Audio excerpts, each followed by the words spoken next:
আমি তোমার বিরহে রহিব বিলীন, তোমাতে করিব বাস।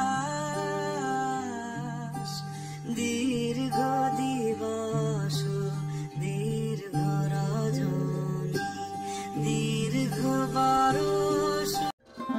তো বন্ধুরা, আমি সঞ্জীব চলে এসেছি নতুন একটি ভিডিও নিয়ে তোমাদের সামনে। তো বন্ধুরা, আজ চললাম জোড়াসাঁকো ঠাকুরবাড়ি, আমাদের কবিগুরু রবীন্দ্রনাথ ঠাকুরের জন্মভূমিতে। তো শিয়ালদা থেকে প্রথমে আমি পৌঁছাই বউবাজার।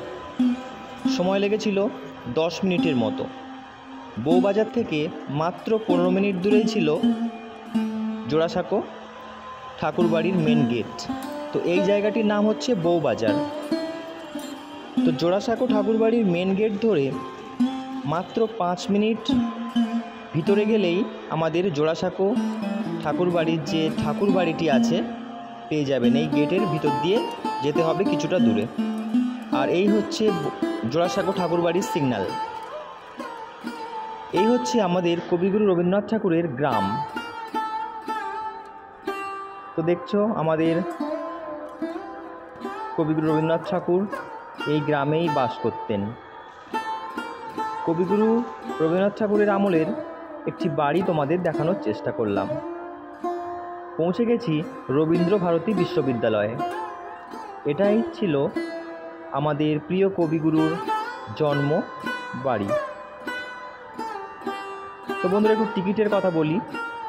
এখানে টিকিট হচ্ছে, আপনি যদি স্টুডেন্ট হন তাহলে 20 টাকা, এবং যদি এমনি পাবলিক হন তাহলে 50 টাকা। আর ভিডিও বা ফটোগ্রাফির জন্য আলাদা করে 50 টাকা টিকিট করে নিতে হবে, নইলে এখানে ভিডিও বা ফটোগ্রাফি করতে দেবে না। রবীন্দ্রনাথের বাড়ি।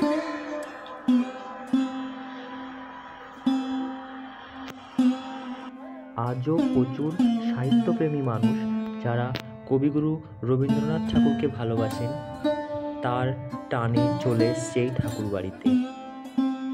এই হচ্ছে সেই ঠাকুর বাড়ি। ঠাকুর বাড়ির প্রত্যেকটা রুমে এরকম অনেক স্মৃতি আছে আমাদের রবীন্দ্রনাথ ঠাকুরের। যদিও ভিডিওগ্রাফি অ্যালাউ নেই, তবুও একটু দেখানোর চেষ্টা করছি। এখানে অনেক কিছুই দেখতে পাবেন আপনারা।